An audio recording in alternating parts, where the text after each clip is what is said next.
To York. My name's Ian Tempest. I work for the City of York Council. In fact, until August, I used to work for Visit York, and you'll be seeing Jill from Visit York in a few minutes' time. Visit York is the city's tourism promotional agency. I'm now working with the council, but still involved with tourism.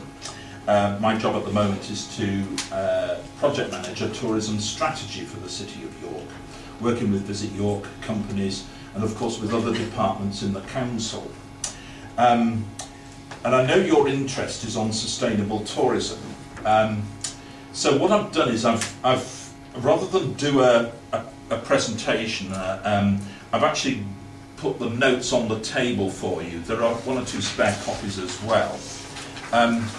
Ian, I've got your email address, so I will email you a copy of this, so that any of the delegates who aren't here today can have that. Okay.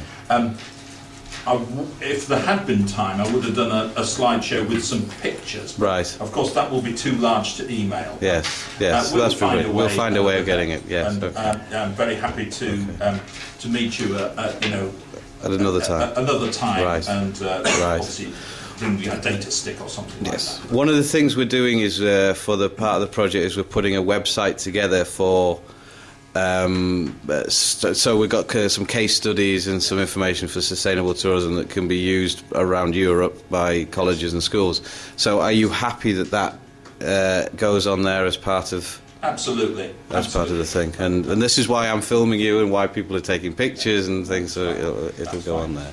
Okay. The other health warning is, as I say, I'm involved with doing a tourism strategy, and this afternoon we have an important meeting with businesses to discuss the strategy, which unfortunately means I will have to be away in about 12:15. So I apologise in advance, but my other engagement is rather pressing, unfortunately. So, but however, again, if there are any questions left unanswered at the end of the day, if we exchange emails perhaps tomorrow, then I can come back with any answers, possibly images or anything. So yes. Apologies in advance, but let's crack on and see where we get to. So, sustainable tourism, accepted in York absolutely fundamentally as extremely important. What I want to talk to you about are just a very brief introduction to tourism in York. Then I want to talk to you about sort of 4 quick areas which I know were identified in the email that you sent at the start of February. Greener travel, greener transport, seasonal and geographic pressures, the impacts on residents of tourism. That's a very interesting subject and very relevant to the strategy work. And you wanted to talk about greener accommodation. I might touch on that, but there is another issue which is perhaps, with respect, more important here, which is the issue of tourism and heritage and the relationship that has, because there are some important sustainable tourism implications of the issue of tourism and heritage, maintaining the historic fabric of York. But that's a big enough subject in its own right, so let's see how we go. York is a small city with a 200,000 population, and you are in the middle of York, the central area, obviously the city centre. And the city centre is very compact. It's 1 square kilometre. That's basically the area within the city walls. You may have seen the walls in part today. A very good way I would recommend of seeing the city as well, if you get the chance. And the wall is about 5 kilometres in circumference and covers most of the city centre. York is 2,000 years old, founded in 71 AD by the Romans. But I know that some of you are from all sorts of different countries, and there are probably cities in your countries that are even older. So I'm not going to show off, there's no point in doing that. We have had visitors from many different countries over the years, including countries that have civilizations that are exceptionally older than York. So, but it's just a point. It's quite interesting for our visitors from America, the United States, the fact we're 2,000 years old. They're impressed, but I don't expect others to be. York has about there's over 1,000 listed buildings. Listed buildings are historic buildings of national significance and is part of a sort of overall picture in the UK of course trying to preserve and maintain as many of our historic buildings as possible. The city gets about 7 million visitors a year. I did this sum the other day, but the exchange rate keeps changing. I think the visitor spend is about 506 million euros, which is about, well, in English is 443 million pounds. I think that is the rough conversion for euros. About 23,000 jobs are linked to tourism, which is about 1 in 5 of the workforce. A point to bear in mind is that many of those are jobs created indirectly from tourism. So it's not just people working in hotels and attractions, but it includes people, for example, working in professional services, shops, and printers, designers, and other people who provide services to the tourism industry. But it shows the importance of tourism to York. We ask visitors a lot of questions about what they think about the city, and history and heritage, of course, are enjoyed. They're the primary drivers for visits. People like shopping, eating out, the attractions, and of course events and festivals that take place in York. Last week we had our Jorvik Viking Festival, which has been running now for nearly 30 years, and it's a festival celebrating the foundation of the city of Jorvik in 866 by the Vikings, Danish Vikings, and there's all sorts of events and celebrations for that. And tourism is growing. There's been significant investment by the private sector, and I suppose by some government grant schemes in York in the last 3 or 4 years. I think again, doing the conversion, it's about 137 million euros of investment in hotel development, retail, restaurant development, and in some improvements to the public realm, public space, and to some of the attractions in York. And that investment continues. I don't know if you're visiting attractions today. The Minster and Treasurer's House. Yes.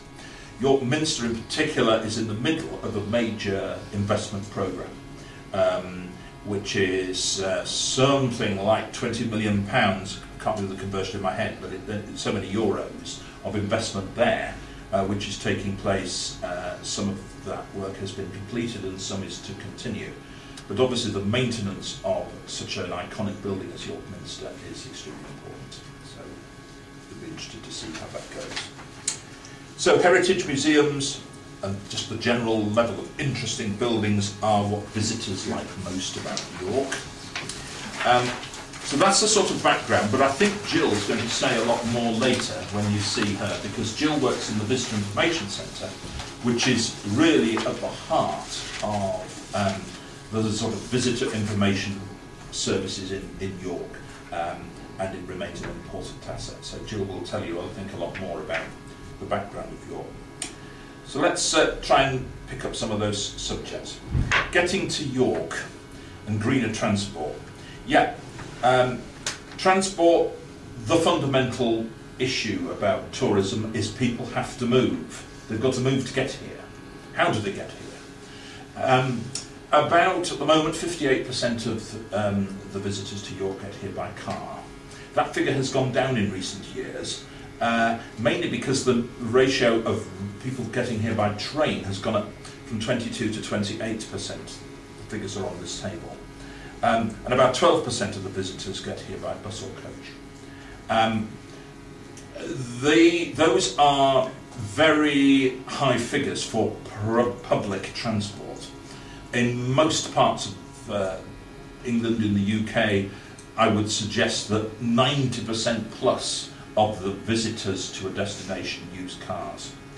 Obviously mainly in rural areas, but also in some of the cities as well. York's rail connections are extremely important. We're halfway between London and Edinburgh. We're also on routes across country as well. So a large number of visitors get here by train. And Visit York, the tourism agency, does a lot of work with rail companies to encourage discounted rail fares, particularly in the winter months, working with hotels and attractions. So rail transport, very important. And York is popular with overseas visitors. 17% of the visitors are from overseas. And of course a lot of those are coming into the UK by aeroplane or by ferry and then using public transport to get here.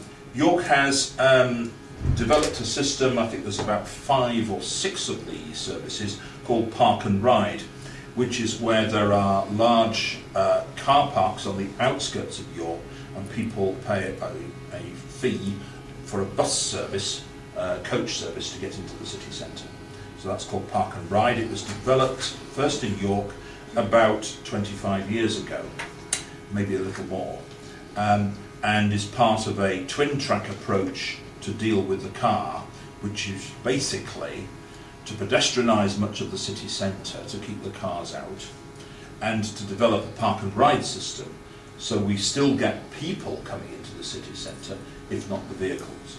And that's at the heart of the transport debate in York, and perhaps of all the sustainable tourism issues, that's why I've put this one at the top, because I think the travel issue, as I say, it's fundamental to visitors, and the way the response has been extremely important. However, it's still a challenge. There are still a lot of people that use their cars to get into the centre. Not just visitors, but also people coming into work as well. However, there's been a growth in bus passenger usage, and York has a much higher percentage of trips are possible by bicycle than in most other cities. And York has had a sort of status of a cycling city a few years ago, and next year York is on the route of the famous Tour de France cycle race, which is starting in England. It sounds a bit crazy, but they do this from time to time, and one of the days they're starting from York. So it's safe to say that everybody expects, and I was talking to the council officer who looks after transport yesterday, that the tour will generate even more publicity and promotion for cycling holidays and cycling around York. And it's a very important way of getting rid of the car. So it's all about trying to minimise car access and car journeys into York, but not getting rid of the people, because we still need the people to come here. And that, I suppose, is the fundamental. But that we have an advantage, as I say, because of the train links, which I think makes York an attractive place for visitors to come to. Of course, access is especially acute in a historic city like York, because York can't manage large numbers of cars in the city centre because of the largely medieval street pattern that still exists today. York, unlike some of the bigger cities in Britain, wasn't subject to big inner city ring roads and big road developments back in the 1960s, when that sort of investment was popular. So it's just physically impractical to expect large numbers of vehicles in the city centre. But of course, weaning people out of their cars is tricky, and you've always got the problem or the issue of deliveries, because obviously the shops and the restaurants and the hotels need to be serviced. Interestingly, in the next few weeks, there's going to be an important change to the pedestrianisation, or what we call foot streets. They're going to extend the hours that the roads are closed to traffic, and they're going to make the roads closed for the same hours a day every day of the week. At the moment, there's a complicated business where the roads are closed for certain hours on a Monday to Friday, different hours on a Saturday, different hours again on a Sunday. The idea is to try to make this much more consistent. No doubt there will be challenges for that, because obviously, again, the longer the hours of foot streets, the more tricky it is for businesses with their deliveries. But all the same, I think many people would say it's for the greater good. And indeed, in part of the work I've been doing with the consultation on the tourism work, traffic and congestion is, certainly from a resident's point of view, one of the downsides that they see about tourism, which is a shame because residents are largely very supportive of tourism, but because they live here all the time, they think that the congestion issue is something that they'd like to see more work on. So that's a brief reference to transport, and obviously there are other issues to do with transport and public bus services, things like that. Seasonal and geographic pressures. Yes, that's an interesting issue. I've only just put the slide up there at the top of page 3, which actually indicates that there is reasonable consistency between the number of visitors right throughout the year. York genuinely is a year-round visitor destination. However, the shorter graph on the left does indicate that between January and March there is an issue because there are fewer visitors there. And again, from survey work, one detects a certain amount of frustration from residents and perhaps from businesses too about just how crowded the streets of York can be in the big summer period, the July to September period. And obviously crowds and congestion, well, especially crowds of people, does have a sort of can have a negative effect on what residents think about tourism, and maybe detract somewhat from the ambience of York. I think the key is to try and get more people to come in the winter months, and Visit York is very keen to do this as well, and has adopted a number of winter promotional campaigns. This year's is called York Wrapped Up, obviously based around Christmas wrapping, and also obviously wrap up well against the cold.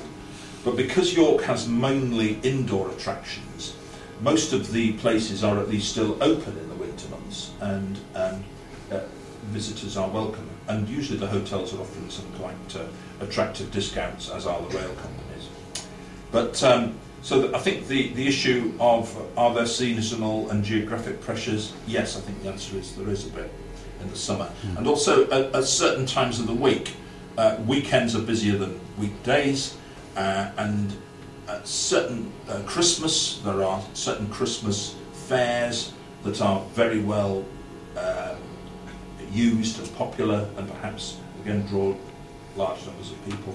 And race days, where York has a major race course, horse race course, and sometimes the crowds there can be a bit much for other people. So trying to spread the load, it's important, but inevitably there will be, especially with events and festivals, there will be crowds, and that's not unreasonable.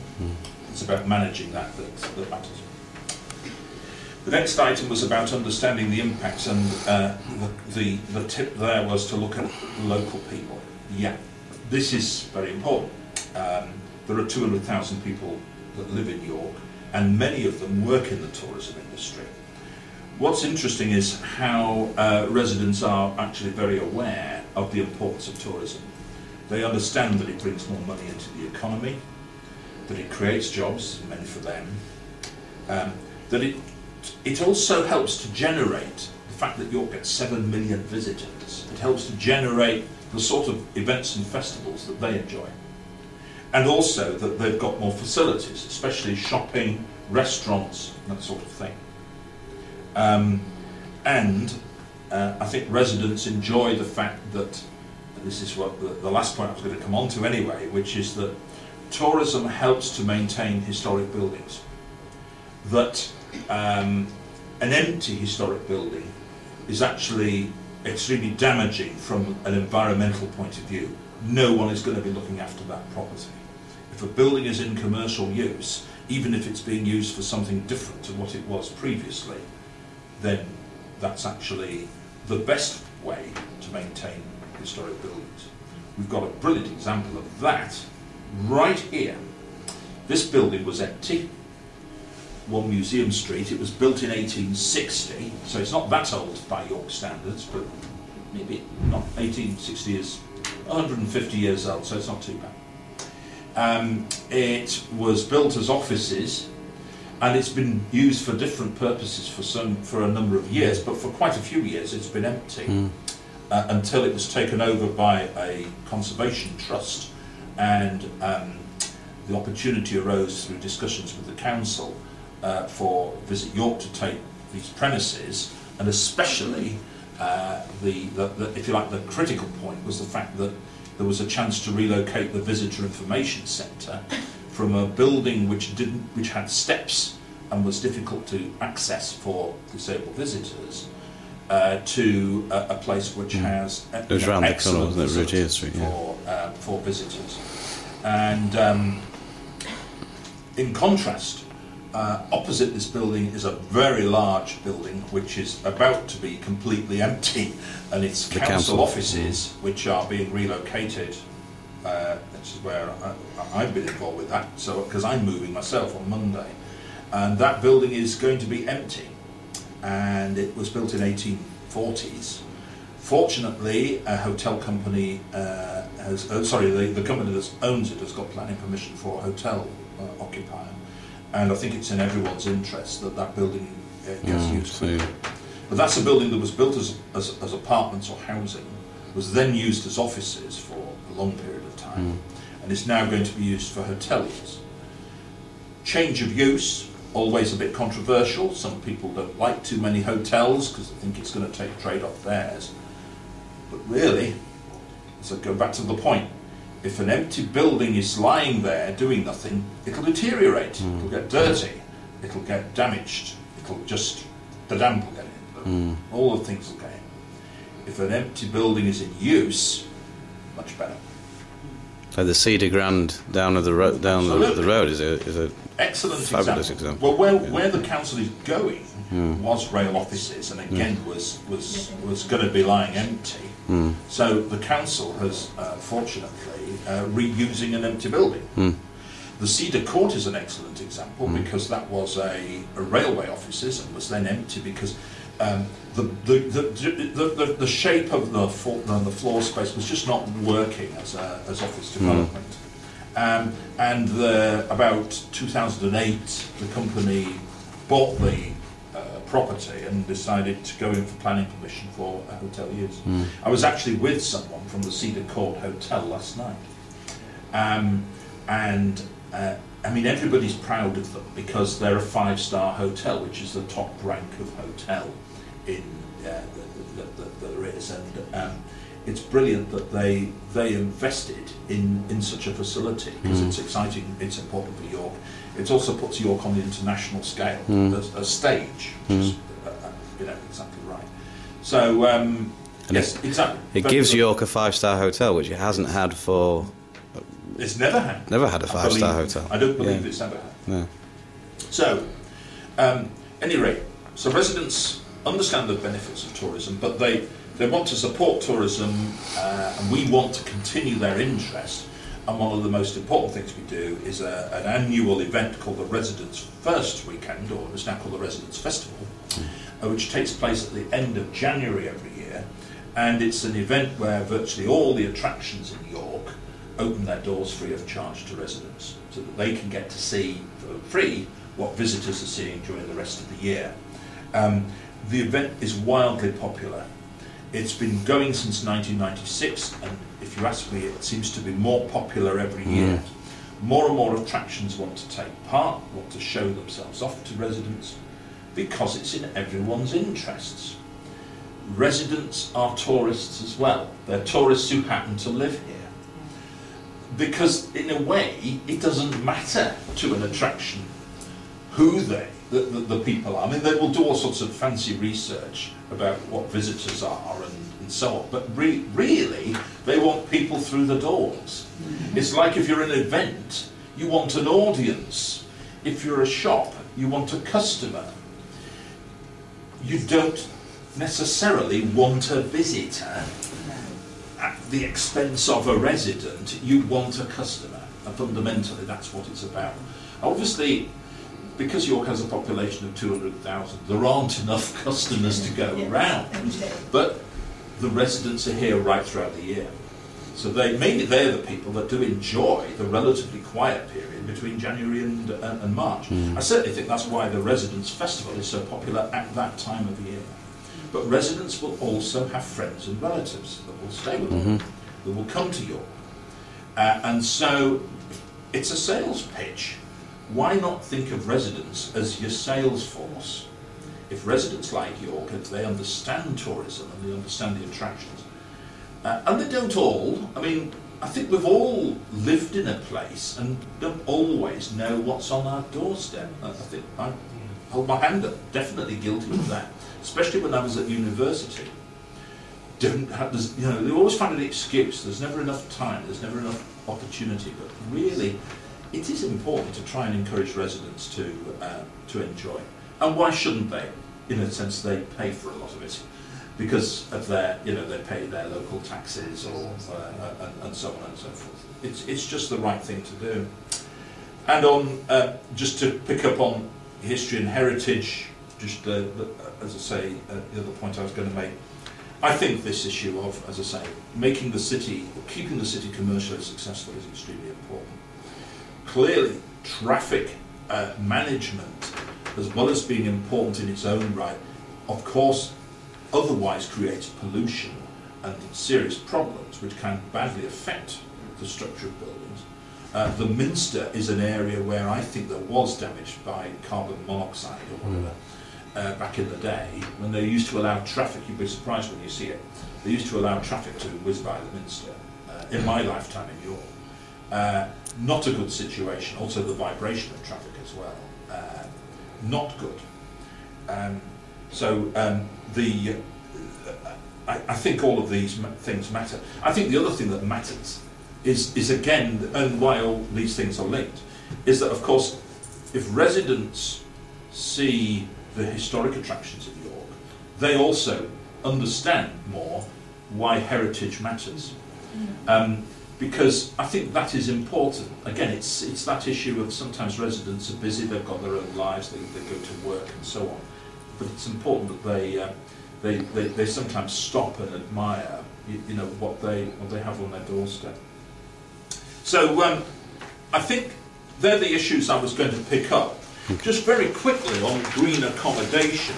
Yeah, there is a green business tourist scheme, but there's been some interesting examples of what some of the hotels and others have done. And one which is related to all the things I've talked about is the possibility, and again this is a technological progress, of more and more electric vehicles, or vehicles powered by electric supply. And some of the hotels in York have got plug-in points which allow for electric vehicles to be recharged actually at the hotel, rather than having to go to, obviously for petrol, you'd go to a petrol station. The Marriott Hotel in York is one such example. My hunch is that because the council is running schemes to encourage this, that more places will take this up. Places that have got a bit of space where they can put the charging points in, and it might apply to some of the attractions as well, the ones that have got car parks. But otherwise, yes, I think a lot of the hotels are aware of green business. I think one that's quite near here is called the Dean Court Hotel, which is on the way towards the Minster. Yes. And I think that they participate in green tourism schemes. There's always major campaigns about recycling, and I think people are very conscious of that. There is of course at the heart of this, though, a bit of a dilemma with anything to do with sustainable tourism, which is the business of transport again. It's that, can you really make tourism truly sustainable if people have to move with all of those controversies that we know about traffic and movement? Can you really do it? I think you can only do your best, but I certainly think the promotion of public transport and some of the steps that have been taken have been pretty effective. Well, when I moved to York in '84, you could drive round the Minster all the way around both ways. It was two-way traffic. You could drive through the centre of York. You could go down Collier Gate. All of the gates were open. Coney Street you could drive, which is they haven't been up Coney Street but it's now.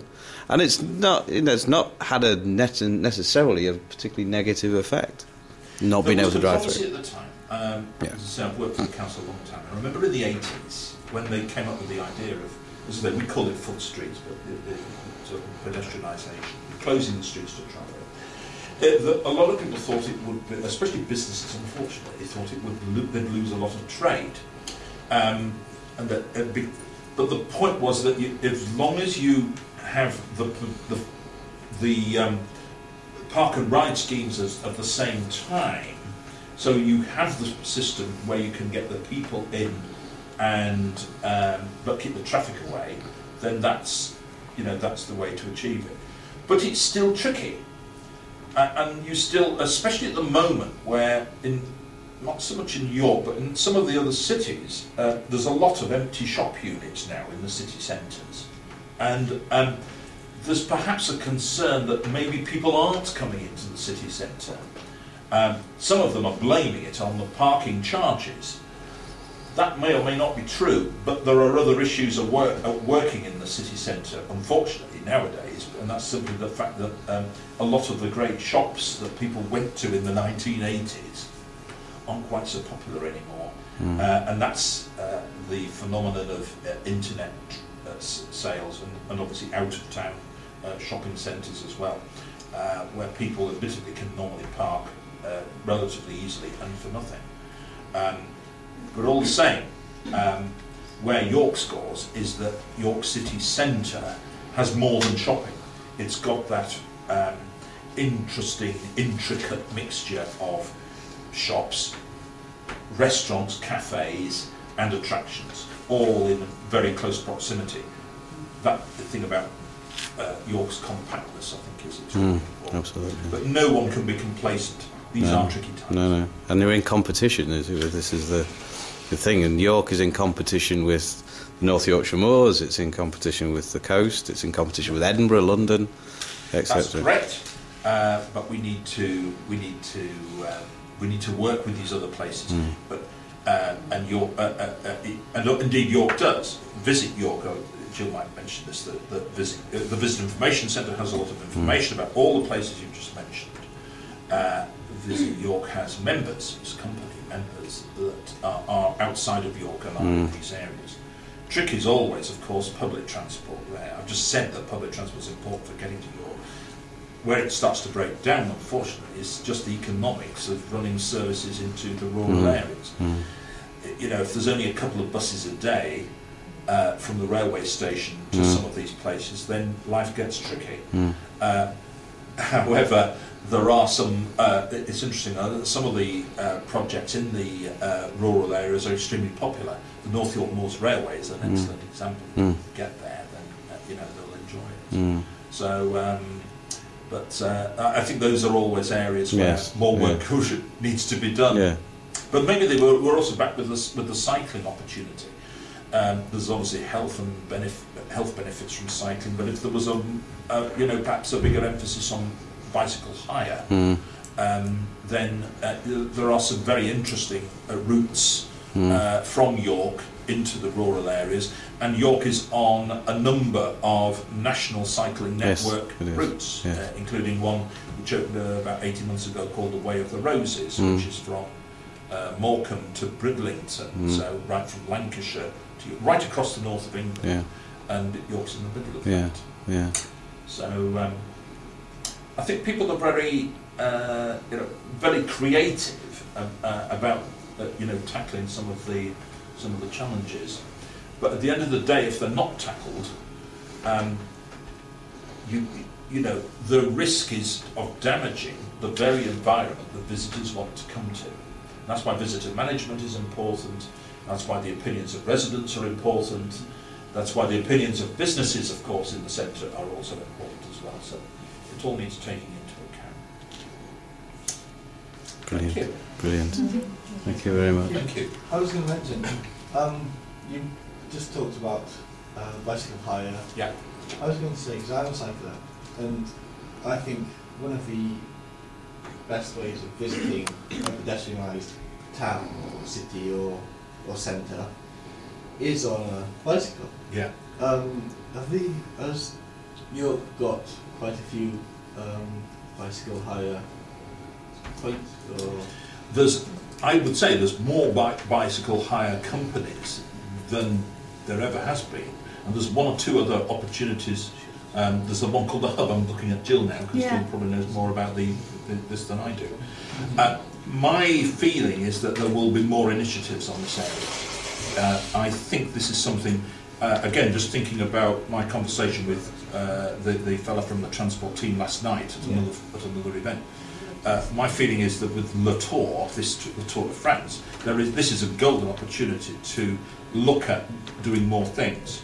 And there's some very interesting examples in London of bicycle hire that has taken place in London. Now, I don't think there'll be an exact parallel here because London's a big enough place to, if you like, hide at some of the bicycle pick-up points. It's like a slot machine. I see in Paris. Boris Bikes, they're called, because of Boris Johnson, the Mayor of London. Yes. That might be tricky here because people complain at the moment about some of the bicycle racks around the city because they are a bit unsightly in a historic environment.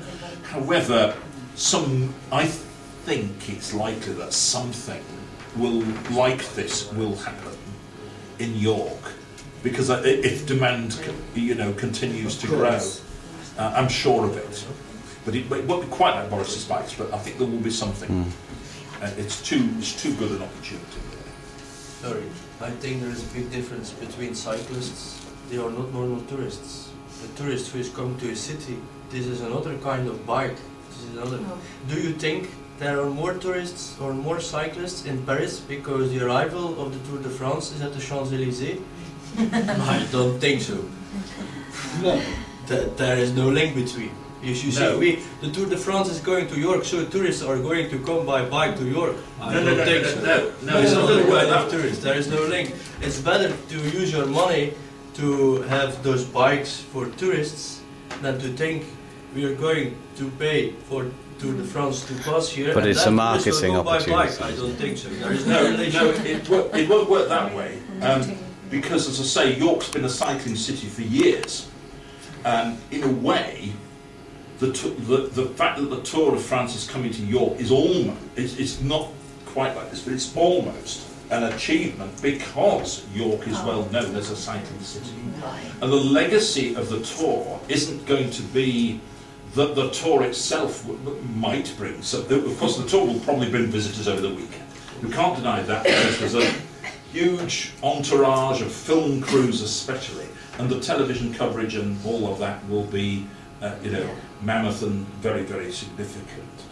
The legacy won't be that the Tour brings so much brings cyclists as merely another way of showcasing the fact that York exists and that York's got cycle routes, cycle facilities, and that sort of thing.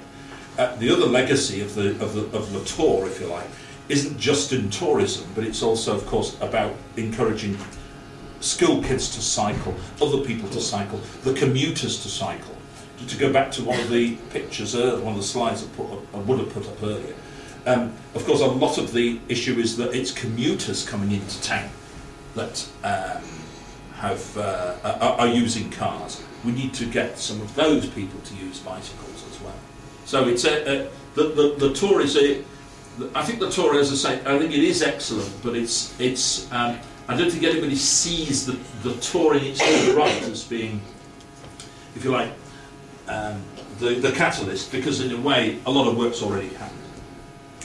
I'm coming from a country, there are a lot of cycling tours.